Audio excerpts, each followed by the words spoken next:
야경을 배경으로 마천루같이 솟은 홍콩섬을 떠올리면 대개는 동양의 뉴욕이라는 별명이 먼저 떠오르죠. 그런데 바로 그 화려한 스카이라인을 걷어내면 전혀 다른 도시가 모습을 드러냅니다. 오늘 영상을 보시면 홍콩의 진짜 모습은 어떻고 또 얼마나 심각한 상황인지 알 수 있을 겁니다. 자, 우리 먼저 숫자 하나만 짚고 넘어가겠습니다. 16.7은 무엇을 의미할까요?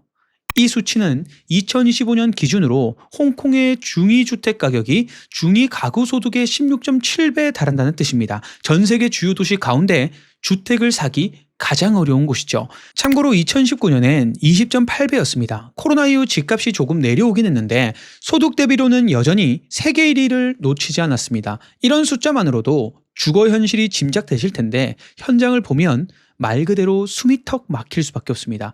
구도심 몽콕에 가면 2제곱미터 남짓한 철망 칸이 한 달에 40만 원입니다. 침대에 누운 채 팔을 뻗으면 동시에 벽과 천장이 만져지는 공간이죠. 이렇게 관방이라 불리는 방이나 철망 케이지에 살고 있는 사람이 22만 명입니다. 인구 750만의 도시에서 10명 중 3명은 그냥 철망 속에서 지내는 셈입니다. 이쯤에서 공공임대주택은 없나 하고 물으시는 분들이 있을 건데 평균 대기 시간이 5년을 넘깁니다. 저소득 1인 가구도 4년 가까이 기다려야 하니 당장 거주 공간이 필요한 사람들에게는 그림의 떡이라고 볼 수 있죠. 이런 현실이니 월급의 절반 이상을 월세로 날리면서도 작은 철망 칸 안에서 버틸 수밖에 없는 겁니다. 그리고 또 다른 문제는 이게 단순한 주거난에 그치지 않는다는 점입니다. 소득 불평등을 나타내는 진위 개수가 세전 0.539, 세후 0.473인데 OECD 평균이 0.3이라는 걸 떠올려 보시면 격차가 얼마나 큰지 감이 오실 겁니다. 상위 10%가 하위 10%보다 82배를 더 벌고 억만장자 80명이 도시 전체부의 11%를 가져가는 구조다 보니 2020년 이후 17만 명이 홍콩을 떠나 해외로 이주했습니다. 청년, 전문직, 순유출이 많아서 도시경제의 활력 자체가 빠르게 약해지고 있습니다. 이처럼 주거 문제와 소득 문제를 일으킨 근본적인 구조를 살펴보면 한마디로 토지 카르텔이라고 해도 과언이 아닙니다. 홍콩의 모든 토지는 정부 소유입니다. 식민지 시대에 만들어진 토지 임대차 제도를 지금까지 쓰고 있죠. 정부는 해마다 일정 물량의 땅을 경매에 붙입니다. 그런데 여기서 문제는 경매 보증금부터 개발 부담금까지 감당할 수 있는 자본력이 실제로는 몇몇 초대형 기업에게 집중돼 있다는 거죠. 여기서 등장하는 이름이 바로 빅4입니다. 리 가문이 이끄는 CK그룹, 곽 가문의 선웅카이, 리샤우키 가문의 핸더슨랜드, 그리고 정 가문의 뉴월드 디벨롭먼트. 이 네 집안이 최근 3년 동안 착공된 아파트의 60%를 담당했고 신도시 예정지 절반 이상의 토지를 쥐고 있습니다. 빅4 가문을 조금 더 들여다보면 곽 가문부터 엄청납니다. 2014년 홍콩 사상 최대 부패 재판에서 공동회장이 전현직 고위 관료에게 3,400만 홍콩 달러를 건넨 혐의로 실형을 받았습니다. 그런데 회사는 여전히 시가총액 1위 개발사로 건재합니다. 리샤오키 가문은 신계 지역 농지를 4,500만 평방피트나 보유한 랜드뱅크의 제왕인데 정부가 강제 수용을 운운하면 재빨리 일부 부지를 월 1홍콩 달러의 임시주택용으로 내놓으면서 사회적 책임 이미지를 챙깁니다. 리카싱 CK 에셋은 한 발 물러서서 해외 인프라 투자로 수익을 분산하지만 정부가 북부 메트로폴리스 신도시 계획을 발표하자 즉각 참여 의사를 밝혀 존재감을 과시했죠. 뉴월드 정 가문은 2019년 농지 300만 평방피트를 무상 기부하겠다고 선언하며 화제가 되었는데 그 배경엔 정부의 토지 수용 압박을 선제적으로 무마하려는 전략이 깔려 있었다고 보도하고 있습니다. 이렇게 토지가 재벌 손에 집중되다 보니 정부도 세금을 많이 걷지 않고 그냥 땅을 팔아 예산을 충당하는 방식에 길들여졌습니다. 실제로 2020년대에 들어 토지 매각 수입이 예산의 10%를 넘어선 해가 적지 않았습니다. 문제는 경기가 꺾이면서 토지 경매가 줄어들어 세수가 곧장 줄고 재정 적자가 눈덩이처럼 불어난다는 점입니다.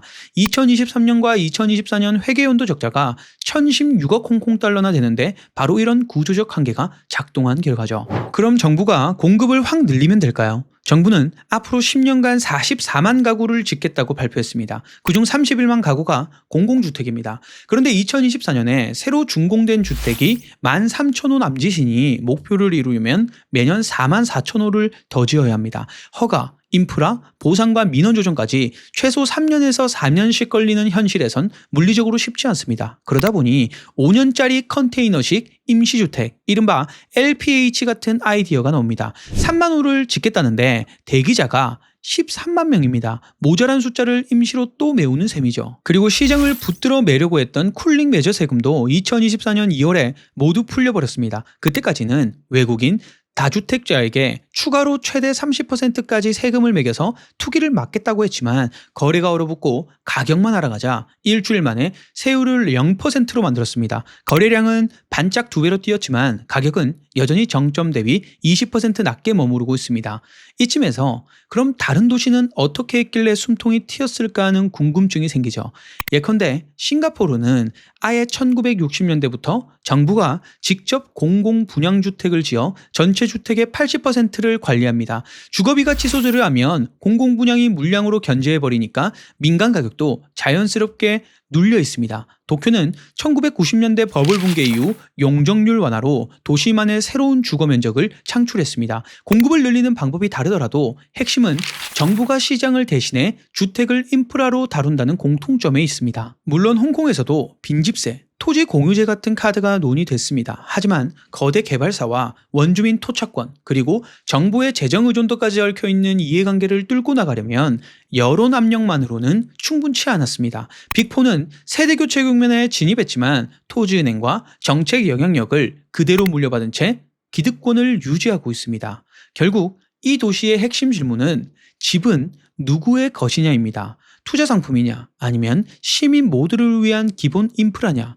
정부가 세제를 손보든 토지 수용 조례를 흔들든 혹은 재벌들이 자발적으로 공급에 나서든 어느 한쪽의 양보만으로는 문제가 풀리지 않을 겁니다. 스카이라인이 멋있다는 이유 하나로 발을 디딘 순간 지상 100층 위의 금융허브와 지하철만 칸 사이를 오가는 극단적 격차를 동시에 마주하는 도시. 그것이 2025년의 홍콩의 현 모습입니다. 이제 결론을 맺겠습니다. 잔혹하다는 말까지 나오는 주거현실, 빅4 재벌의 압도적인 영향력, 그리고 토지 매각에 의존한 재정구조가 맞물려 홍콩은 디스토피아라는 이름을 얻었습니다. 하지만 다른 도시의 경험이 보여주듯 주택을 공공인프라로 보고 장기적 로드맵을 세우면 가격도 불평등도 서서히 안정될 수 있을 겁니다. 문제는 의지와 속도입니다. 빅4가 토지와 공급 권한을 움켜쥔 시간과 시민이 주거난을 견디는 시간이 서로 다른 속도로 흘러가고 있습니다. 어느 쪽의 시간이 도시의 미래를 결정할지 그 선택이 바로 지금 이 순간에도 진행 중에 있습니다. 영상을 시청해 주셔서 감사합니다.